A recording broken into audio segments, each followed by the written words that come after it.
Bonjour, bienvenue à toutes et tous dans ce webinaire organisé par la Vallée de l'Énergie avec Jean-Philippe Guillard, président fondateur de Data Explore. On va aujourd'hui explorer justement les data avec un nouvel éclairage sur l'efficacité et la transition énergétique. Ce webinaire est organisé dans le cadre de la feuille de route 2025 de la Vallée de l'Énergie. Jean-Philippe, c'est à toi. Merci Michel, bonjour à toutes et à tous. Donc effectivement, on va voir un nouvel éclairage, j'espère que vous avez apprécié le jeu de mots, sur l'efficacité et la transition énergétique. Alors tout comme Michel, hier tu as commencé ton allocution par une histoire, je vais faire exactement la même chose. Et cette histoire, elle va nous transporter dans l'espace et dans le temps. Donc on va revenir 80 ans en arrière et on va traverser à peu près la moitié de la planète puisqu'on va aller dans un pays que tu apprécies, qui est le Japon. Alors, on a du mal à le croire aujourd'hui, parce que quand on parle de l'industrie japonaise, on sait que elle est considérée aujourd'hui comme l'industrie la plus performante au monde, mais ça n'a pas été toujours le cas, et en particulier après la Deuxième Guerre mondiale, elle était dans un piteux état. Alors, bien sûr, dû au fait le Japon a dû subir les bombardements des Alliés, mais des Américains, mais également par le fait qu'elle reposait sur des principes de management totalement obsolètes. Donc à l'époque, les dirigeants industriels japonais ont pu voir la puissance de l'industrie américaine pendant la guerre, et au moment de reconstruire leurs usines, ils se sont dit, tiens, on aimerait s'inspirer du modèle américain.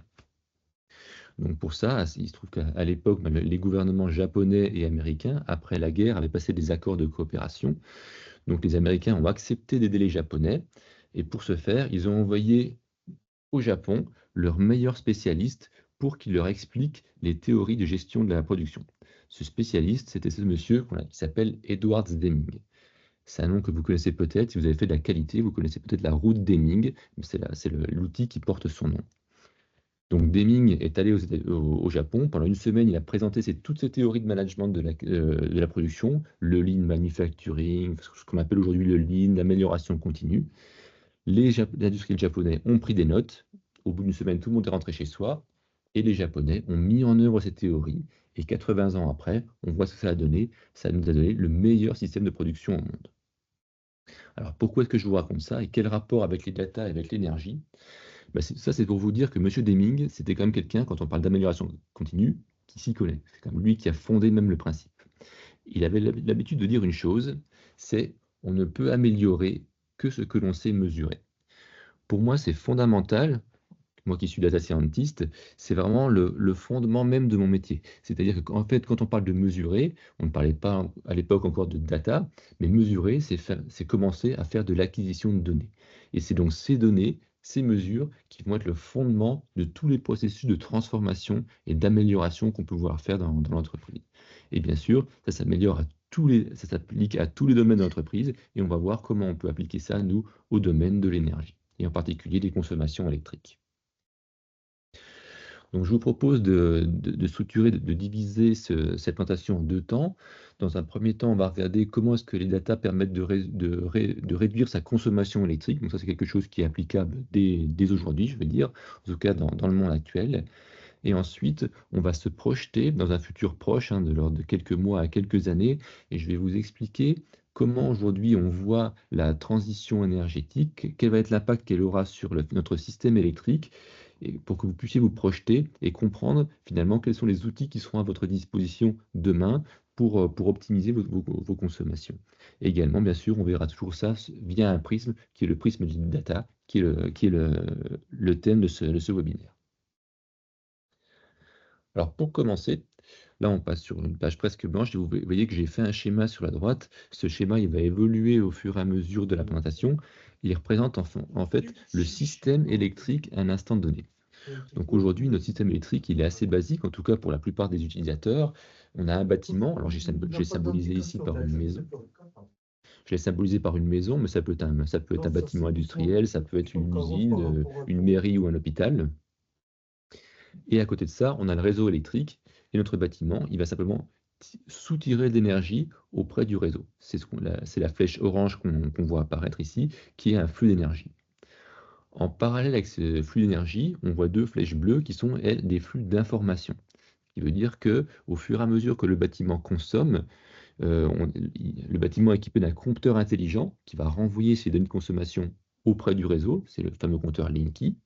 Donc on a un flux montant. Et en parallèle, chaque utilisateur a le droit de consulter ces données de consommation et de les télécharger. Et Ça ne donc, gêne pas trop? Pour faire ça, et pour nous, ce sont ces données de consommation qui vont être le premier outil qu'on va pouvoir utiliser quand on va vouloir réduire notre consommation électrique. Donc, pour récupérer son profil de consommation, c'est assez facile. Il suffit soit de le demander à son fournisseur d'électricité, EDF ou un autre, ils ont l'obligation de vous le fournir, c'est une obligation légale, ou tout bêtement d'aller sur le site Enedis, soit en tant que particulier, soit en tant qu'entreprise. Vous pouvez télécharger l'ensemble de vos courbes de charge sur le site. Donc, une courbe de charge, à quoi ça ressemble? Ça ressemble à ça. Donc là, on la voit ici sur un espace de 2 ans et demi à peu près. Ça correspond à la consommation du bâtiment en puissance. Ça va être par intervalle d'une demi-heure sur une durée donnée. Donc cette courbe-là, déjà, elle nous apprend un certain nombre de choses. On voit que sur la durée de 2 ans, il y a une variabilité de la consommation. On voit qu'elle est variable sur une période longue, à l'échelle d'une année, puisqu'elle est plus faible en été qu'en hiver, ce qui est logique. Et on voit qu'elle est également variable sur les périodes courtes, puisque chacun des pics qu'on voit ici correspond à une variation journalière de la conso. Donc on a ces deux échelles de temps, les variations saisonnières et les variations journalières. Donc regarder un graphique comme celui-ci, c'est pas vraiment évident, on a du mal à en tirer des enseignements. Donc ce qui est intéressant, c'est de récupérer les données chiffrées et de faire ce qu'on appelle des agrégations.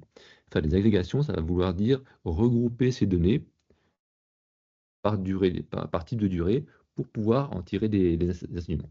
Moi, ce que je commence par faire quand je récupère mes données, je commence par les agréger par mois. Je calcule la consommation totale au mois de janvier, au mois de février, et ainsi de suite sur les 12 mois.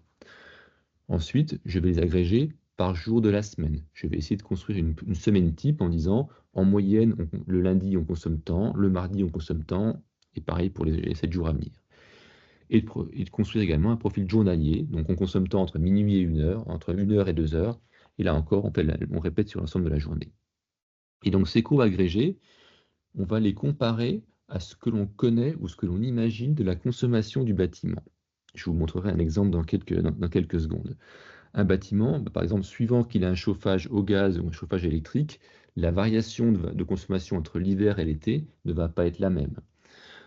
Suivant la façon dont on exploite le bâtiment, si c'est un bâtiment industriel, si c'est un bâtiment qui tourne en 1,8, on s'attend à avoir une différence fondamentale importante de consommation entre le jour et la nuit. Si c'est un bâtiment qui tourne comme un hôpital à longueur d'année, on ne devrait pas voir peu voir de variation.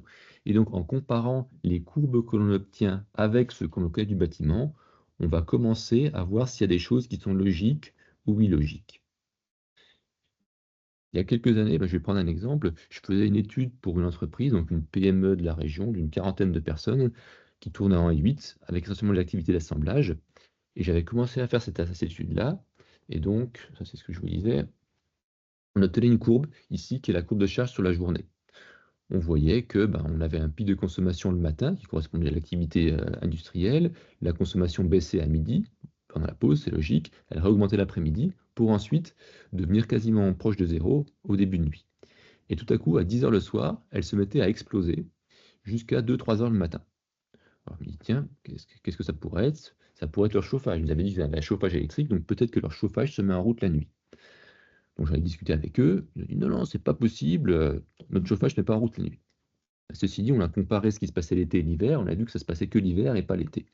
Donc ils ont un peu approfondi, ils se sont rendus compte effectivement qu'ils avaient un chauffage, qui était un vieux chauffage à accumulation, qui depuis des années était programmé pour se mettre en route tous les soirs à 10h jusqu'à 2h le matin.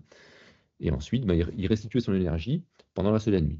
Et les gens arrivaient à 8h le matin et ils se plaignaient qu'il faisait froid dans le bâtiment.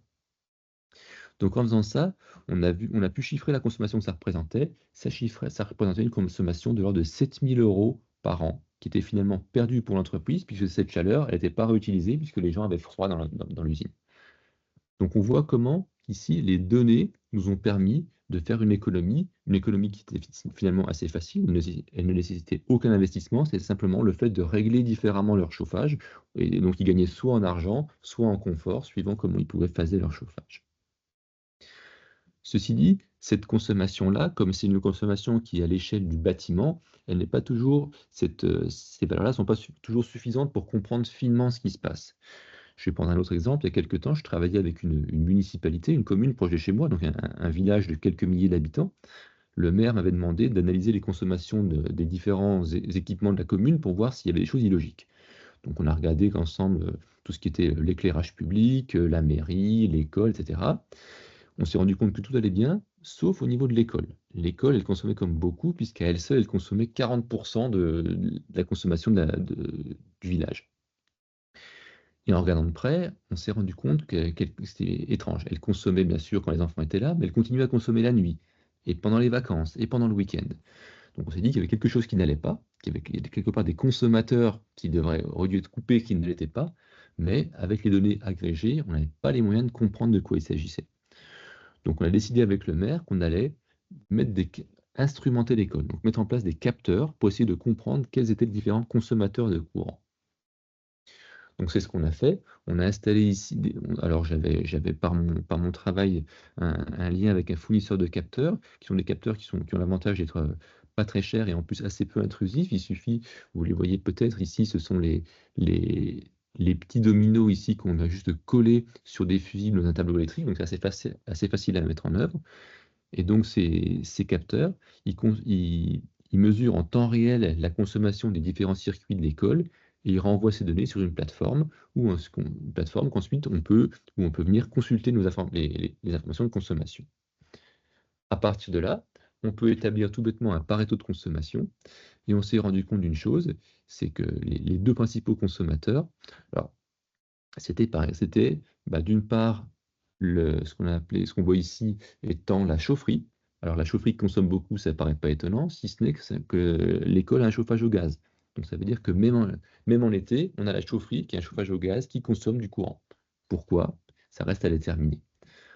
On se rend compte également qu'on a une grosse partie du courant qui est consommée par la ventilation. Alors pourquoi la ventilation? Parce qu'à l'école, il y a une cantine, donc légalement, une cantine, comme il y a beaucoup d'enfants en même temps, elle doit être ventilée, si ce n'est qu'elle doit être ventilée 2 heures par jour quand les enfants prennent leur repas. Et là, on se rend compte que la ventilation tourne en permanence.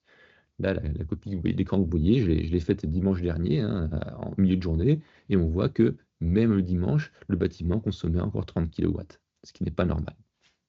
Donc tout ça, on a pu s'en rendre compte, on l'a partagé avec les élus, avec les services techniques, et ça leur permet de mener toutes les investigations qui vont bien pour essayer de réduire cette consommation et donc d'éliminer tous ces consommateurs parasites qui ont certainement lieu d'être quand il y en a besoin, mais qui n'ont pas lieu d'être le week-end ou pendant les vacances. Avoir ces données-là, ça nous permet également de mieux comprendre le fonctionnement de chacun des équipements. Et ça, c'est assez fondamental. Donc là, j'ai mis une courbe la chaufferie, quand on regarde le profil rouge, elle ne fonctionne pas de manière continue, mais elle a des pics de consommation à intervalles irréguliers, toutes les demi-heures, toutes les heures, et donc c'est ça qu'on doit chercher à expliquer. Le fait de comprendre ces équipements, c'est assez fondamental et ça nous permet derrière de répondre à des questions qui souvent restent sans réponse. J'en discutais il y a quelque temps quand on a fait notre événement de fin d'année, là, le soir de l'Escape Game, avec des gens qui cuisinaient, ils nous disaient: «Bah, tiens, on se pose la question, est-ce qu'on devrait couper nos équipements pendant la nuit? Mais on ne sait pas combien on va gagner». Bah, en faisant ça, en instrumentant l'usine, on est capable de définir, combien vont consommer les différents équipements, combien on va gagner si on les coupe la nuit et finalement, est-ce que c'est bénéfique? Puisqu'on sait que souvent les redémarrer, ça peut prendre du temps ou alors ça peut nuire à la durée de vie de l'équipement. Donc ce ratio coût sur bénéfice, il est très difficile à faire quand on n'a pas de données. Il devient, je ne vais pas dire facile, mais en tout cas plus facile à réaliser quand on a les informations sur la consommation. Donc pour moi, c'est ça le fait, les données, avoir ça, c'est vraiment avoir je disais un nouvel éclairage, c'est ce qu'on disait en début, c'est avoir une vision complètement différente des opérations de son bâtiment, que ce soit une usine, que ce soit un bâtiment ou un bâtiment tertiaire. On comprend beaucoup mieux ce qui se passe et on peut commencer à mettre en place des actions pour pouvoir réduire sa consommation. Alors ça, c'était la partie jusqu'à maintenant. Comment est-ce qu'on pouvait donc réduire la consommation existante? Et donc maintenant, on va voir quels vont être les nouveaux outils qui vont se mettre à notre disposition, non pas forcément pour réduire la consommation, mais en tout cas pour réduire notre facture énergétique. Et ça, c'est des éléments qui se mettent en place dans le cadre de la transition énergétique qu'on est en train de vivre en France et en Europe. Donc le premier levier, bien sûr, c'est le fait de produire son énergie. Et quand on pense à produire son énergie, on pense en particulier au photovoltaïque. Alors une chose que les gens ne savent peut-être pas, c'est qu'il y a une loi qui a été votée en 2023 qui s'appelle la loi d'accélération sur les énergies renouvelables. Alors là, je l'ai simplifiée ici, elle est beaucoup plus complexe que ça, mais elle stipule deux choses en particulier. C'est que d'ici à 2028, tous les gestionnaires de bâtiments, donc là encore qu'il s'agisse de bâtiments industriels ou de bâtiments tertiaires, seuls sont exclus les bâtiments d'habitation, donc tous les gestionnaires de bâtiments devront installer du photovoltaïque sur leur parking, si leur surface dépasse 1500 m², et sur leur toiture, et sur leur toiture si la surface dépasse 500 m². Donc cette obligation, elle est progressive et elle ne s'appliquera pleinement qu'en 2028. Mais en tout cas, il faut savoir qu'en 2028, en tant qu'industriel ou en tant qu'entreprise, on sera amené à avoir des panneaux solaires sur les toits des installations pour participer à l'effort de transition énergétique. Donc finalement, le photovoltaïque, alors bon, je suis plutôt pour puisque j'ai moi-même des panneaux solaires sur la maison. Ceci dit, ça pose un problème qu'on connaît qui est l'intermittence de l'énergie. La, la production solaire, elle varie au cours de l'année. Il est évident qu'on produit beaucoup plus en été qu'en hiver, et elle varie au cours de la journée, puisqu'on ne produit rien la nuit quand il n'y a pas de soleil, et on produit beaucoup plus en milieu de journée. Donc arriver à définir le bon compromis donc qu'est-ce que ça veut dire? Ça veut dire que à certaines périodes de la journée ou de l'année, on va avoir besoin de consommer d'électricité depuis le réseau. C'est pour ça que j'ai fait évoluer ici le schéma en rajoutant une double flèche entre le bâtiment et le réseau. Donc on va avoir besoin de consommer de l'énergie et à d'autres moments de la journée, on va renvoyer de l'énergie vers le réseau. Et donc la difficulté qu'il y a quand on met en place une centrale photovoltaïque, c'est trouver le compromis, savoir quelle puissance il faut installer. Parce que si on aura tendance à dire, bah, tiens, je vais en installer beaucoup, comme ça, en installant beaucoup, je vais produire beaucoup, et finalement, je vais avoir un gros impact sur ma facture énergétique. Mais en faisant ça, on va forcément augmenter le coût de l'investissement, puisque les panneaux, il faut les payer, et on va renvoyer du courant sur le réseau. Et le courant qu'on renvoie, c'est un courant qui n'est pas forcément perdu, puisqu'on peut le valoriser, il peut être racheté par EDF, mais il est racheté à un coût bien inférieur à celui que nous, on l'achète quand on consomme. Donc, rejeter du courant, c'est toujours considéré comme une perte, même si au final, il est quand même un peu valorisé. À l'inverse, on pourrait se dire, dans ce cas-là, je vais mettre un minimum de panneaux. Comme ça, je paierai moins mon installation à la base, et finalement, je vais moins rejeter sur le réseau, et du coup, j'aurai moins de pertes. Effectivement, c'est un moyen d'optimiser l'investissement, mais en faisant ça, finalement, l'impact sur la facture sera beaucoup moins important. Et finalement, on en tirera peut-être moins de bénéfices.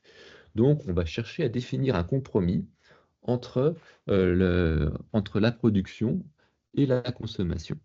Donc pour ça, il existe des façons de faire. On va faire des simulations avec nos données pour trouver le point de fonctionnement qui est considéré comme l'idéal.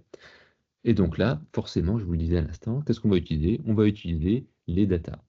On va partir de nos données de consommation qu'on va télécharger, comme on l'a vu précédemment, et on va venir les superposer avec les données de production. Donc pour ça, il existe des outils spécialisés qui, en fonction de la localisation de la centrale, en fonction de l'orientation de différents paramètres, est capable, en se basant sur les données météo historiques, de définir quelle va être sa production heure par heure dans la journée et dans l'année.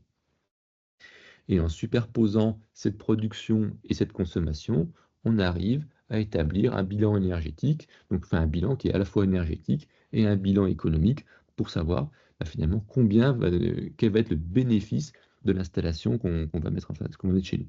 Combien est-ce qu'on va devoir payer nos panneaux solaires, combien est-ce qu'ils vont nous rapporter en termes d'économie sur la consommation, combien ils vont nous rapporter en termes de revente sur le réseau.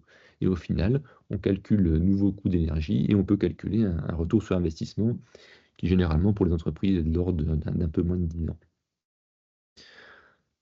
Un point à garder en tête, si vous êtes intéressé un jour par un investissement dans le photovoltaïque, très souvent les entreprises vont vous proposer bien sûr un bilan, elles vont vous faire ce bilan économique, mais elles l'auront fait uniquement sur une puissance qu'elles auront définie elles-mêmes, soit parce que ça les arrange, soit parce qu'elles ont une certaine expérience pour dire c'est à peu près ça qu'il vous faut.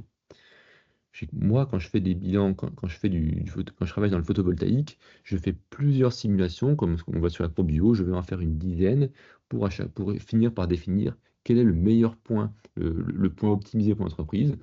On a disputé l'entreprise, on met ça en rapport de sa capacité d'investissement, et en fonction, on définit où mettre le curseur. Et après seulement, on fait le bilan économique global détaillé. Donc le photovoltaïque, aujourd'hui, on le voit, c'est considéré comme un des éléments, comme un des piliers de la transition énergétique. C'est d'ailleurs pour ça que la loi d'accélération sur les énergies renouvelables va le favoriser au cours des années à venir.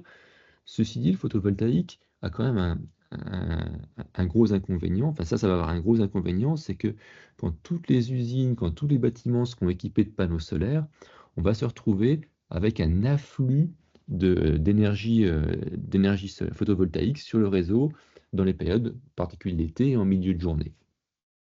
Et autant le réseau n'aime pas quand il n'y a pas assez d'énergie, autant il n'aime pas quand il y a trop d'énergie.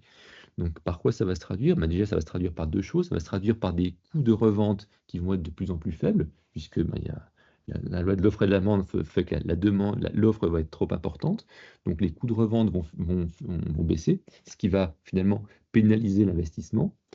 Et ça va également poser des problèmes aux gestionnaires de réseau qui vont devoir gérer cet afflux d'énergie. Donc, comment faire justement pour essayer de réduire cet écart qu'il va y avoir entre finalement le pic de production qu'on aura en milieu de journée et le pic de consommation qu'on aura en début ou en fin de journée.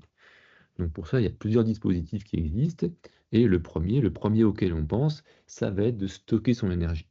Donc là, vous voyez que je suis venu enrichir le graphique qui est sur la droite en rajoutant soit une batterie, soit une voiture électrique, puisqu'une voiture est également un moyen de stockage.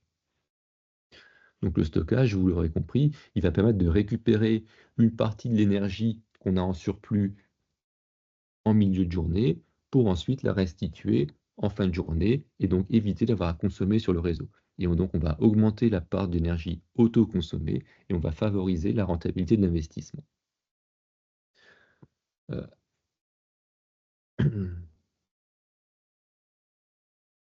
Donc le stockage, il existe différents modes. Alors on peut parler de stockage à long terme, c'est-à-dire stocker l'été pour l'hiver. Là, c'est des réseaux de chaleur, on peut également utiliser l'hydrogène. Je ne vais pas en parler, ce n'est pas mon domaine d'expertise et ce n'est pas forcément ça qui va pouvoir vous intéresser dans un avenir proche. Ce qui va être le plus intéressant, c'est ce qu'on appelle le stockage à court terme, où là, on va stocker de l'énergie de la journée pour la nuit suivante. Donc pour ça, il y a principalement deux moyens de le faire. Le principal, bien entendu, ce sont les batteries, on y pense tous, mais il y a également des moyens de stockage mécanique, en particulier, je pense à une usine là, à côté de Belfort, qui développe des volants d'inertie pour pouvoir stocker de l'énergie solaire. Quand on parle de batterie, bien sûr, ça peut être soit de la batterie stationnaire, donc de la batterie type industrielle, ou alors, là encore, les véhicules électriques, j'en parlerai un peu plus tard, soit en véhicule monodirectionnel, soit même carrément maintenant en bidirectionnel, ce qui aidera également énormément la transition.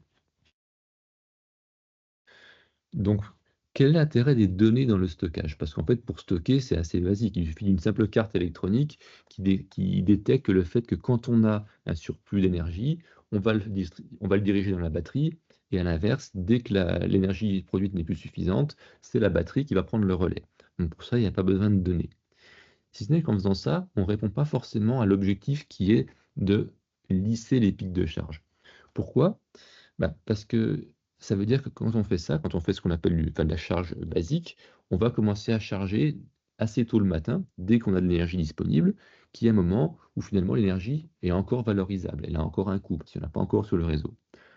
Arrivé à midi, la batterie sera pleine, et dans ce cas-là, on va commencer à renvoyer de l'énergie sur le réseau, énergie à un coût négligeable. Et pareil le soir, ça se trouve, on va l'utiliser à un moment donné où finalement l'énergie n'est pas encore la plus chère. L'idée, c'est d'arriver à optimiser cette charge pour que la charge de la batterie se produise au moment de la journée où l'énergie a le coût, enfin, où l'énergie est revendue à son coût le plus faible. Mais ça, c'est pas forcément évident à faire parce que d'un jour à l'autre, ça va varier. La production, la météo peut varier au cours de la journée. Un jour, il va faire beau toute la journée, le lendemain, il fera beau le matin, le surlendemain, il fera beau le soir, ou l'après-midi. Donc les périodes de production peuvent varier. Le coût d'énergie également va varier en fonction justement de la météo, la période à laquelle l'énergie sera bon marché ou chère, va varier. Et notre consommation, en tant que bâtiment, peut également varier dans le temps. Donc c'est là que les données vont servir. On va compiler toutes ces informations, les informations de consommation du bâtiment. On va essayer de prévoir la consommation du bâtiment. On va prévoir, à partir de la météo, la production des panneaux solaires. On va récupérer du réseau les signaux de prix, quels vont être les prix d'énergie à un moment donné. Et on va faire tourner des programmes d'optimisation qui vont permettre de définir quels sont les meilleurs moments de la journée pour charger la batterie et ainsi pour la décharger, de façon à minimiser le coût global que ça peut avoir pour l'utilisateur. Et donc là, c'est un schéma gagnant-gagnant, puisqu'on va à la fois pouvoir nous minimiser notre gain, maximiser notre gain économique, et également on va permettre au réseau finalement de lisser la charge entre les pics de production et les pics de consommation. Je mets un bémol là-dessus, c'est que tout ce qui est stockage par batterie, aujourd'hui, c'est encore assez nouveau. Les batteries, c'est cher, ça a une durée de vie qui peut être limitée, donc les modèles économiques ne sont pas encore très fiables. Moi, c'est un des sujets sur lesquels je travaille. J'espère d'ailleurs avoir une batterie chez moi dans les mois à venir pour pouvoir commencer à évaluer exactement le bénéfice, même si j'ai pu faire quelques calculs pour l'instant pour me donner une ordre de grandeur. Mais c'est quelque chose qui va devoir se construire dans les mois et les années à venir pour arriver à pour valider que le modèle économique est réellement intéressant. Une autre façon de faire pour lisser les pics de charge, c'est ce qu'on appelle le recours à la flexibilité. Donc là, vous voyez, j'ai rajouté encore un pictogramme sur la droite, où là, on n'a pas un flux d'énergie, mais on a uniquement un flux d'informations. Donc, qu'est-ce que c'est que la flexibilité? La flexibilité, ça veut dire qu'on va chercher non pas à réduire sa consommation, mais à la décaler dans la journée pour consommer au moment où l'énergie est la moins chère ou la plus abondante, et de cette façon-là, économiser, moins consommer quand elle est le plus chère. Je vais prendre un exemple, puisqu'aujourd'hui, la flexibilité, c'est une réalité, ça existe. Prenons des gros consommateurs d'énergie qui peuvent être des usines comme les aciéries, par exemple. Elles ont des fours, alors certains sont à gaz, certains sont des fours électriques qui vont tirer des mégawatts sur le réseau. Donc, qu'est-ce qui se passe? Donc, ces entreprises-là peuvent, c'est bien sûr volontaire, passer un contrat avec les gestionnaires de réseau. Et dans ce contrat, il est dit que si à un moment donné, le réseau, alors j'allais dire sans mauvais jeu de mots, se trouve sous tension, c'est-à-dire qu'il y a un risque d'avoir que la consommation soit trop importante par rapport à la production, les gestionnaires vont demander à l'entreprise si elle peut réduire sa consommation. Et si elle peut le faire, notre aciériste, là, il va couper un four, il va couper 2 fours. Donc pendant une période donnée, pendant une période d'une demi-heure ou d'une heure, il va réduire sa consommation et de ce fait, il va aider le réseau à passer ce pic de consommation, à passer ce pic de cette difficulté. Et en contrepartie, qu'est-ce qui va se passer? Le gestionnaire de réseau va rémunérer l'aciériste pour le remercier d'avoir fait ce geste pour l'aider à passer ce pic. Donc au final, l'aciériste ne va pas forcément consommer moins parce que le fait d'avoir coupé ses fours pendant une demi-heure, le four s'est refroidi. Donc il va falloir qu'il remette de l'énergie dedans pour le réchauffer, le remettre en température. Donc il va consommer autant, mais il aura décalé sa consommation d'un moment défavorable, là où il y avait une forte consommation sur le réseau, à un moment plus favorable. Et c'est pour ça qu'il va donc aider à passer ces pics. Alors l'inconvénient, c'est qu'aujourd'hui, pour pouvoir utiliser ces mécanismes de flexibilité, il faut être un très gros consommateur. Je crois que ce qu'on appelle le bloc mini, pour avoir de la flexibilité, il faut pouvoir effacer 1 ou 2 mégawatts. Donc 1 mégawatt, c'est l'équivalent de la consommation de plusieurs centaines de maisons. Donc c'était une très grosse consommation. Donc pour pallier ça, et en fait pour pouvoir profiter du gisement que constituent les plus petits consommateurs, il y a un nouveau métier qui est en train de se mettre en place, qu'on appelle l'agrégateur de flexibilité. Donc cet agrégateur de flexibilité, il va regrouper un certain nombre de plus petits consommateurs, qui peuvent être des industriels, qui peuvent être des particuliers, qui toujours sur la base du volontariat, vont accepter, contre rémunération, de diminuer leur consommation à certains moments de la journée pour aider à passer ces pics de consommation. Et donc l'agrégateur, lui, va venir compiler les besoins de tous ces petits consommateurs et il va venir ensuite les proposer aux gestionnaires de réseau qui, oui ou non, les acceptera.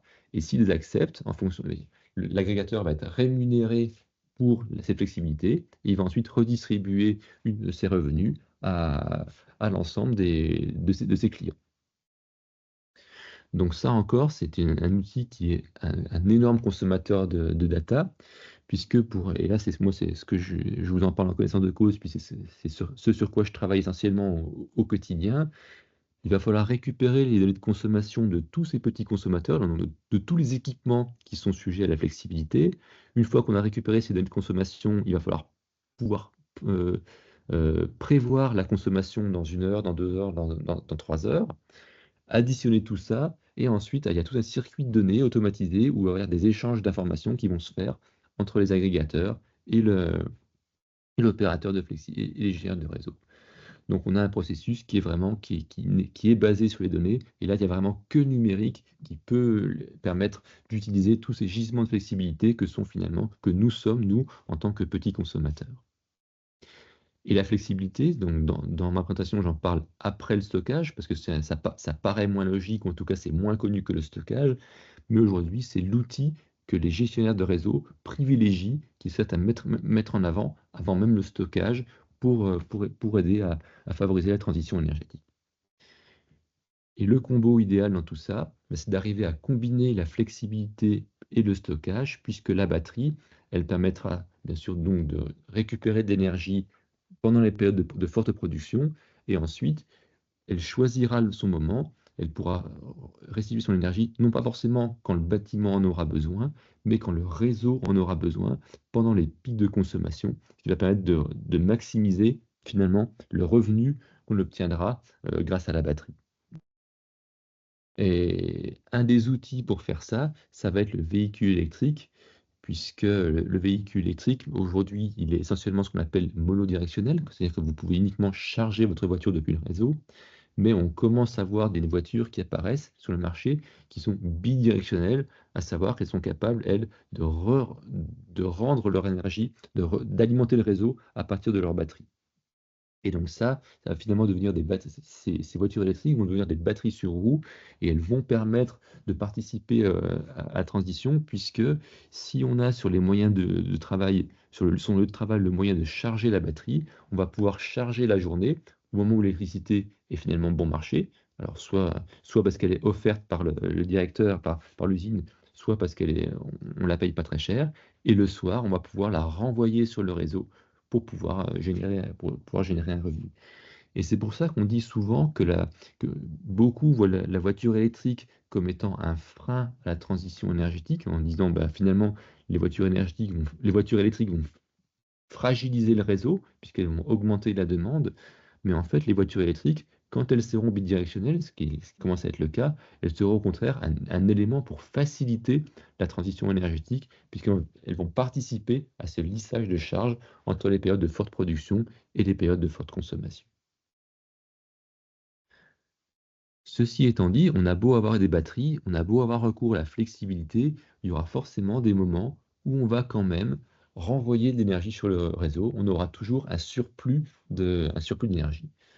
Donc un des moyens pour valoriser ce surplus au mieux, c'est ce qu'on appelle les communautés énergétiques. C'est peut-être un nom que vous avez déjà entendu. On parle également de communautés d'autoconsommation collective. La communauté énergétique, c'est un peu le circuit court de l'électricité. Si je faisais un parallèle avec la grande distribution, on sait aujourd'hui que quand on va au supermarché, qu'on achète des produits frais, on les paye cher, mais que le producteur, lui, est finalement assez peu rémunéré par rapport au prix que l'on paye. Et l'argent qu'on dépense sert à rémunérer toute une série d'intermédiaires entre le producteur et le consommateur final. C'est pour ça qu'on voit se développer des circuits courts qui permettent aux consommateurs d'aller directement chez le producteur, que ce soit sur les marchés ou par des coopératives, ce qui permet de payer le produit à un prix inférieur à ce qu'on a dans la grande distribution, et en même temps d'avoir le producteur qui est mieux rémunéré puisqu'il n'a pas rémunéré un intermédiaire. Et c'est ce qui se passerait, et c'est exactement le principe des communautés énergétiques. Là, je regarde le ciel, je vois un peu de ciel bleu, ça veut dire qu'en ce moment, mes panneaux solaires sont en train de produire de l'énergie. Je la revends sur le réseau à 12 ou 13 centimes, et à l'heure qu'il est, mes voisins sont peut-être à table, ils sont en train de consommer d'énergie à 25 centimes du kilowattheure. est-ce que ce serait pas intéressant, plutôt que eux payent 25 quand moi je revends à 12 ou 13, qu'on se mette d'accord sur un prix que moi je revends à 17 ou 18, qui permettrait à chacun finalement de gagner sur le prix de vente et sur le prix d'achat. C'est le principe même des communautés énergétiques qui vont être finalement des groupements de producteurs et de consommateurs, mais au niveau, cette fois-ci, de consommateurs d'énergie. Ils vont se regrouper pour se mettre d'accord, pour échanger leur énergie en fonction à un prix qui aurait été convenu par la communauté.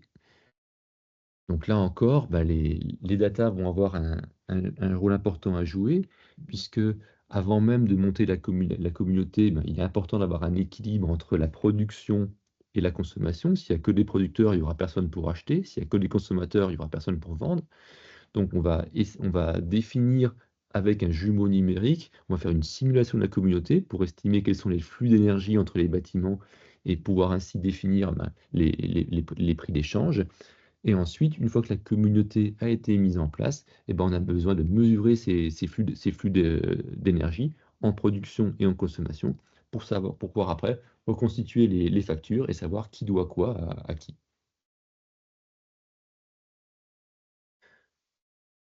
Donc on vient de voir finalement un certain nombre d'outils qui vont nous permettre de passer en quelques années, de la situation actuelle qu'on voit à gauche, à savoir un schéma très simple où nous sommes simplement des consommateurs de courant, à un schéma où on va devenir ce qu'on appelle des consommateurs, donc à la fois consommateurs et producteurs, et qui vont être insérés à un écosystème beaucoup plus vaste qui va contribuer à la fois nous à optimiser et à réduire nos coûts énergétiques et finalement à permettre au pays et à la société, au sens large du terme, de réussir cette transition énergétique qui est indispensable par rapport à ce qu'on voit en termes de réchauffement climatique. Donc pour terminer, je vais vous citer une phrase que vous avez sans doute déjà entendue. On dit souvent que les data, vous l'aurez compris, sont l'or du 21e siècle. Alors moi, j'aime bien dire, je ne sais pas vraiment si c'est de l'or, mais pour moi, clairement, les data, c'est l'argent du 21e siècle. Vous avez vu, avec tout ce qu'on a avec tout ce qu'on a pu lister ici, les potentiels d'économie qui s'offriront à nous dans les années à venir, et tout ça, ça repose sur le numérique. Voilà, j'espère que j'ai été clair dans mes propos. Si vous avez des questions, je serai heureux d'y répondre, en tout cas d'essayer d'y répondre. Suivant la typologie de client, je pense que évidemment les analyses et la complexité sont pas du tout les mêmes. Aujourd'hui, qu'est-ce que vous, alors toi ou d'autres opérateurs, d'autres sociétés du même type, vos clients, ils sont plutôt particuliers, ils sont plutôt PME, ils sont plutôt grandes entreprises. Comment ça se distribue sur le marché aujourd'hui? Alors moi, sur mon activité, c'est pas mon activité principale, donc les quelques clients que j'ai eu là-dessus, c'est plutôt des PME ou des collectivités. Ouais. Je sais qu'il y a d'autres acteurs qui, eux, vont travailler plutôt avec les grandes entreprises. Il faut savoir qu'il y a un élément à prendre en compte. Alors, il y a 2 types d'analyses, comme tu l'as vu. Il y a celui qui consiste simplement à analyser la courbe de charge du bâtiment, qui finalement est très simple, et là, qui est indépendant de la taille de l'entreprise, il suffit de prendre la courbe et d'analyser. Ça prend c'est quelques heures de travail, donc le coût est relativement faible. Dès qu'on commence à vouloir instrumenter un bâtiment, que ce soit une usine ou un bâtiment tertiaire, peu importe, le coût devient plus important. Mm. Et dans ce cas-là, ce coût, il doit être mis en regard avec la facture du bâtiment et les économies potentielles. Mm. Je discutais récemment avec une petite entreprise qui a, je crois, 10 000 € par an de facture énergétique, donc ce qui est beaucoup pour elle. Mais venir instrumenter un bâtiment, ça coûte tout de suite quelques milliers d'euros. Enfin, quelques milliers. Alors, bien sûr, ça peut monter à des dizaines de milliers d'euros en fonction de la taille du bâtiment, mais même un petit bâtiment, on parle tout de suite de quelques milliers d'euros. Donc, si par exemple, tu as besoin de 3 000 € pour instrumenter un bâtiment et que tu as 10 000 € de consommation annuelle, ça veut dire que même si tu gagnes que 20% sur ces 10 000, il va falloir un certain temps pour amortir l'investissement. Donc, cette typologie, donc pour revenir à ta question, moi, à ma connaissance, il n'y a pas une typologie de clients plus sensible que l'autre, mais par contre, il faut avoir une certaine taille pour pouvoir rentabiliser l'investissement. Mm. D'accord. Ok. Et j'ai aussi eu des cas justement où je discutais un jour avec une grosse PME, qui a une centaine de personnes, qui était un peu effrayé parce que certains opérateurs arrivaient en disant bah, écoutez, moi je vous instrumente toute l'usine, ça va coûter 50 000 euros. Et il m'a dit bah, ok, même s'il avait 300 000 euros par an de facture énergétique, là encore, ils avaient du mal à avoir le ROI. C'est pour ça que ce qui est intéressant, c'est d'arriver à proposer des approches progressives où on va commencer par dire bah, je commence par regarder les consommations au global, je commence par regarder ensuite quels sont mes gros consommateurs et au fur et à mesure, j'affine si j'ai besoin. Et est-ce qu'il y a des aides justement, notamment pour les entreprises, pour financer ces études et les investissements qui peuvent être derrière? Ça, je ne sais pas, je ne pourrais pas te répondre. D'accord. Bon, ça c'est un aspect qui peut faciliter beaucoup la prise de décision. Ouais, tout à fait. Mais j'ai vu Clément qu'il y avait, dans quelques semaines, là, il y a l'AER, je crois, qui Oui, organisait un truc sur le sujet. Je pense que je vais aller me renseigner. ouais, de toute façon, voilà, connecte-toi, c'est toujours intéressant. Data, données, y a-t-il une différence? Non, pour moi, ce sont, en tout cas, je les emploie de manière totalement interchangeable et c'est pour éviter de dire toujours le même mot. Autre question, EDF, rachat d'électricité plus intéressant. Y a-t-il une action à faire? Quels sont les acteurs qui déterminent? Comment obtenir le meilleur tarif auprès d'EDF pour le rachat d'électricité, c'est ça, en fait. Peut-être oui. Donc, moi, ce que j'en sais, c'est que de toute façon, le tarif de rachat n'est pas négociable, hein, il est fixé par EDF. Alors, je ne sais pas si EDF qui le fixe ou est-ce que c'est même la CRE, la Comité de régulation de l'énergie, qui le fixe, je ne sais pas. Et c'est un tarif qui est fixé et qui ensuite, avec lequel on s'engage pour 20 ans. C'est-à-dire que le jour où vous souscrivez votre contrat, aujourd'hui, je crois que la valeur de rachat est autour de 12 ou 13 centimes, j'ai plus en tête le chiffre précis. Ça veut dire que EDF s'engage à vous racheter ce courant pendant 20 ans à ce prix-là. Ce qui peut être intéressant, puisque si on voit que, comme on voit qu'il va y avoir de plus en plus de photovoltaïque, le prix du solaire pourrait baisser les années. Donc peut-être que 13 centimes serait intéressant. Mais à l'inverse, si l'énergie venait à augmenter avec l'inflation, 13 centimes, dans 20 ans, ça pourrait représenter plus grand-chose. Donc là, c'est un choix à faire. Est-ce qu'on est prêt à s'engager ou pas pour 20 ans avec EDF? Sinon, il existe d'autres alternatives. Alors, j'en connais pas en termes de rachat d'énergie. Là, peut-être, Alain, toi, tu sauras dire. Moi, je connais pas d'autres entités qui rachètent l'énergie. Il existe des alternatives qu'on appelle les batteries virtuelles. Donc, ce sont des opérateurs qui vont... Alors, il existe différents types d'offres, mais qui, en fait, vous permettent virtuellement de stocker votre énergie quelque part, donc, et de la récupérer ensuite plus tard pendant l'hiver, bon, forcément moyennant une rémunération, parce qu'il faut bien moyennant une rémunération, puisqu'il faut bien que ces gens-là vivent également. Donc, ce sont, à ma connaissance, outre les communautés énergétiques, les seuls moyens aujourd'hui de valoriser le surplus. Alors, je ne sais pas si ça Oui. répond à votre question, Monsieur Selvi.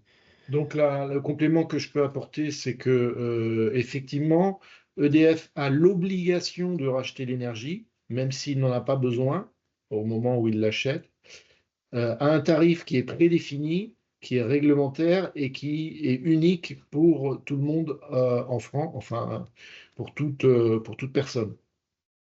Donc on ne peut pas effectivement moduler le prix, il n'y a pas de négociation, c'est un dispositif qui est fixé par la loi enfin, et contrôlé par, je pense que c'est la CRE qui doit à un moment donné dire quel est le prix de rachat. Donc Oui, d'ailleurs, là-dessus, justement, la question qui va avec et qui vient d'être écrite, c'est comment augmenter le prix de rachat? on ne peut pas. Directement, c'est pas possible. Donc D'accord. On c'est peut pas. soit on passe par une communauté énergétique, où là on Ouais. a où la communauté a la liberté de définir le prix d'échange, donc d'achat et de revente, ou sinon bah, on est tributaire d'autres offres commerciales qui sont les batteries virtuelles, où là bah, on trouve ou pas l'offre qui nous convient.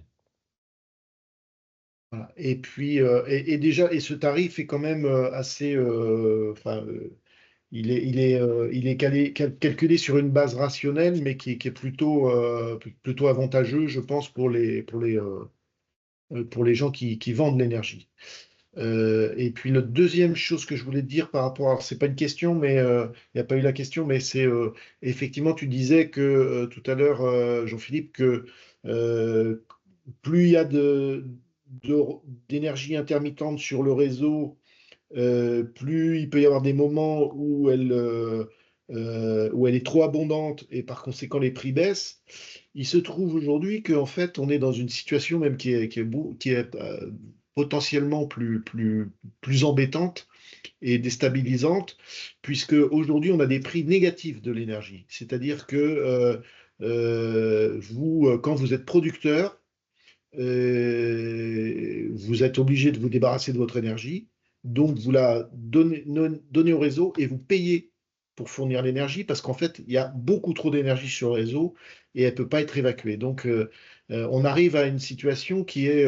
faut bien se rendre compte que les, comment dire, les mécanismes de marché sont, dans le domaine de l'énergie, très particuliers parce qu'ils sont tributaires du système électrique qui lui-même est régi par des aspects techniques contraignants et qui peuvent amener dans des situations d'aberration.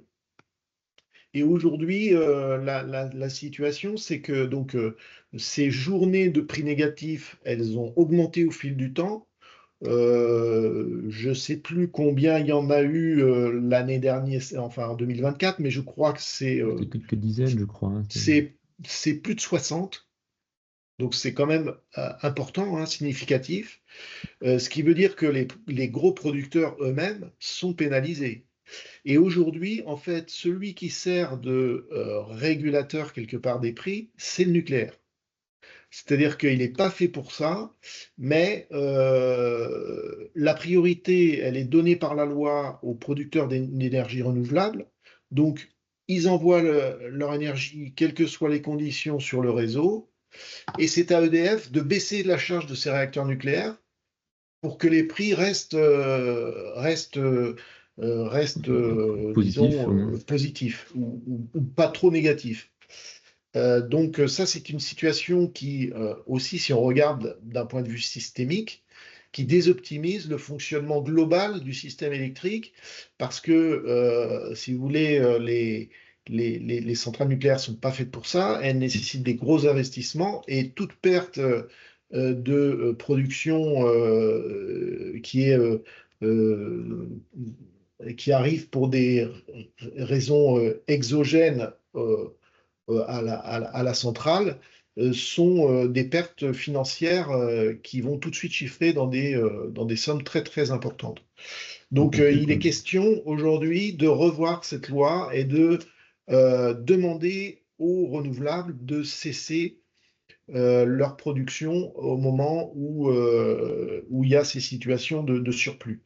Et de façon à partager finalement comment dire, les, les inconvénients liés à cette multiplicité de production. Parce que c'est un élément que tu n'as pas indiqué, parce que ce n'était pas ton objet. Mais en fait, les systèmes électriques que tu as présentés, c'est vraiment au niveau des consommateurs, avec le réseau, entité un peu abstraite. Mais en fait, le réseau, aujourd'hui, il est quand même il a déjà beaucoup évolué parce que autrefois, on avait donc uniquement des grandes centrales et puis nucléaires ou thermiques classiques, plus les grands barrages, on va dire. Et aujourd'hui, avec cette multiplication de production, de micro-production sur l'ensemble du territoire, eh bien, on a un fonctionnement qui est en araignée et qui n'est plus vertical comme autrefois. Alimentation des grandes sources de production vers le consommateur à travers un réseau qui se ramifie. Mais on a aujourd'hui des points de production, des milliers, des dizaines de milliers de points de production, là où on en avait quelques centaines. Donc, en fait, le réseau, il fonctionne déjà dans les deux sens en lui-même, quoi, avec lui-même. Et ça nécessite des investissements très importants pour adapter le réseau. Voilà, c'est une petite parenthèse. D'où l'intérêt de tout ce qu'on a dit, qui permettra également de minimiser les investissements, surtout au niveau européen, parce que notre réseau à nous est encore plutôt pas mal loti par rapport au réseau de certains de nos voisins. Et donc, ça participera à réduire les investissements dans le réseau et donc finalement à préserver un coût d'électricité aussi bas que possible. Oui, c'est-à-dire qu'effectivement, les investissements se déportent du réseau vers le producteur consommateur d'électricité. C'est ça. Oui, alors monsieur, c'est le Didier. Concernant le prix, il faudra en parler aux députés. Et oui, forcément. Et puis, deux suggestions. Je pense qu'il faudrait parler des systèmes de stockage de l'énergie, peut-être lors d'un nouveau webinaire. Et deuxième remarque, les communautés énergétiques sont des acteurs très intéressants, quartiers, villes. Voilà, peut-être que ça fera l'objet effectivement d'une autre intervention, peut-être voire même traiter les deux sujets en même temps, puisque là on est Ouais, sur ça m'est arrivé de développer. Là, on est sur du grid en fait. Hein. ouais. Enfin, là, de mon côté, j'ai fait pas le raccourci pour tenir dans le temps imparti, mais c'est des sujets à part entière, effectivement. Ouais. Et on a un exemple avec Istart, à Belfort Istart, de communauté énergétique industrielle ou tertiaire. Juste peut-être une petite remarque. Moi, j'ai été sollicité par EDF, en l'occurrence, qui, comment dire, envoie des spécialistes vers les entreprises pour faire des projets de mise en place de panneaux photovoltaïques. Ouais. Et pour l'instant, j'ai pas donné de suite parce qu'en fait, il y a un investissement, donc ça se réfléchit, ça se discute, et puis ça se finance aussi. Et puis d'autre part, justement, il y a ce choix à faire entre soit c'est de l'autoconsommation uniquement, donc si jamais je fais plus de surplus, je revends pas, j'ai pas la possibilité de revendre. Soit je fais avec la revente, quoi. Alors j'ai plus Alors là, en tête le détail. si j'ai bien compris, donc, effectivement, soit tu peux faire ce qu'on appelle de la revente totale, c'est-à-dire que ton électricité, quand tu la produis, quoi qu'il arrive, tu ne la consommes pas, tu la redonnes au réseau. En vrai, c'est un jeu comptable, hein, c'est uniquement le fait que tu ne passes pas par la case je consomme mon énergie. Par contre, quand tu fais l'autoconsommation, alors là, je ne voudrais pas dire l'inverse de ce que dit EDF, mais pour moi, quand tu as du surplus, tu peux le revendre. Alors certes, pas forcément à un tarif super avantageux, mais je crois que ça rentre dans le cas de EDF-OA qu'on évoquait avec Alain il y a quelques minutes, et donc ils doivent te racheter ton surplus à 12 ou 13 centimes, me semble-t-il. Mais je te dis, s'ils en sachent. Et donc, en fait, tout ça pour dire, bon, le sujet, il est en cours, il serait en réflexion, on va dire. Sauf que moi, je trouve que on a des sollicitations de toutes parts, hein, par rapport à notre consommation d'énergie, comment on peut négocier les contrats, etc. Et franchement, pour moi, c'est un peu une nébuleuse. Je ne sais pas où il faut aller. Le gars d'EDF, il me semblait assez technique, assez cohérent dans son approche. Sauf que ça reste quand même un technico-commercial, quoi. Donc, du coup, est-ce que c'est adapté à la taille de l'entreprise? Est-ce qu'il y a d'autres interlocuteurs, d'autres, je dirais, acteurs sur ce marché qui font des propositions qui sont, pourquoi pas, plus intéressantes ou plus pertinentes sur certains aspects, je sais pas. Donc là, moi, je suis un petit peu dans cette attente de savoir comment on peut agir, enfin, se positionner sur ce genre de choses. Hein. Et puis derrière ça, c'est par rapport à ce que tu expliquais tout à l'heure, là, les surfaces qui sont qui vont enfin être enfin déclencher une obligation d'équipement, là, 500 mètres carrés de bâtiment, c'est pour des surfaces neuves ou bien c'est sur de l'ancien aussi? Alors, pour l'instant, et donc jusqu'à 2028, jusqu'à 2027, c'est sur les surfaces neuves. Alors, c'est soit sur des nouveaux bâtiments, soit sur ce qu'on appelle la rénovation importante. D'accord. Et à partir de 2028, ça sera, si j'ai bien compris, sur les surfaces existantes. Parce que les surfaces existantes, est-ce qu'elles sont en capacité d'accepter ce genre de choses? J'en suis vraiment pas sûr. Et même si c'était le cas, parce qu'on arrive avec des matériaux qui sont un peu plus allégés, et cetera, il y a un deuxième obstacle, c'est l'assurance. A priori, les assureurs, ils aiment pas bien, et du coup, on a du mal à, si on veut se lancer dans un projet comme ça, à trouver l'assureur qui va bien pour assurer le bâtiment, continuer à assurer le bâtiment. D'accord. Bah, là-dessus, alors pour le premier point qui est la structure, l'obligation, tu peux déroger à l'obligation dans la mesure où tu peux prouver que le projet n'est techniquement pas possible. Alors, soit parce que tu as un toit qui est orienté au nord, par exemple, soit parce qu'effectivement, si ton bâtiment ne supporte pas les panneaux, puis qu'il faut que tu mettes 500 000 € pour renforcer le bâtiment, je pense que là, le projet n'est économiquement pas viable. Donc là, il peut y avoir des dérogations. Mais hormis ces cas-là, non, enfin, là, c'est une obligation. Par contre, l'aspect assurance, là, je ne pourrais pas te dire, j'en avais jamais entendu parler. Moi, c'est des assureurs qui me l'ont dit, hein, donc D'accord. enfin, en fait, certains mettent carrément un obstacle à engager même une discussion sur le sujet si jamais il y a des panneaux sur le toit, parce que il y a peut-être plus de risques de problèmes liées à l'étanchéité ou des choses comme ça, quoi. Oui, puis bon, en termes de grêle aussi, par exemple, Ouais. est-ce que les panneaux qui prennent la grêle? Mais ça, Ouais. limite, on pourra en discuter, enfin, hors webinaire, bien sûr, j'ai un de mes copains qui installe des panneaux solaires, je pourrais me renseigner auprès de lui, savoir Mhm. si ses clients ont effectivement aussi ce type de problème-là ou pas. Pour revenir à ta première question, qui est de savoir quels sont les interlocuteurs pour trouver des solutions, là, je vais être contraint de faire la pub pour moi, mais mis à part trouver justement quelqu'un qui est un peu un conseil, c'est difficile justement d'être à la fois, d'avoir trouvé quelqu'un qui est indépendant, qui n'est pas à la fois jugé par Ouais. tous. Un métier qui a de l'avenir, donc. Écoute, j'espère. L'avenir le dira. Merci Jean-Philippe Guillard pour ce moment passé ensemble à explorer les data, un nouvel éclairage sur la transition énergétique, sur le management de l'énergie et la transition énergétique. Rendez-vous bientôt sur un autre webinaire que vous pourrez retrouver dans la rubrique Agenda du site de la Vallée de l'énergie, vallée-énergie.com. Merci à toutes et tous. Bon après-midi. À très bientôt. Merci beaucoup. Merci. Merci Jean-Philippe. Merci à tous. Au Merci revoir. Michel.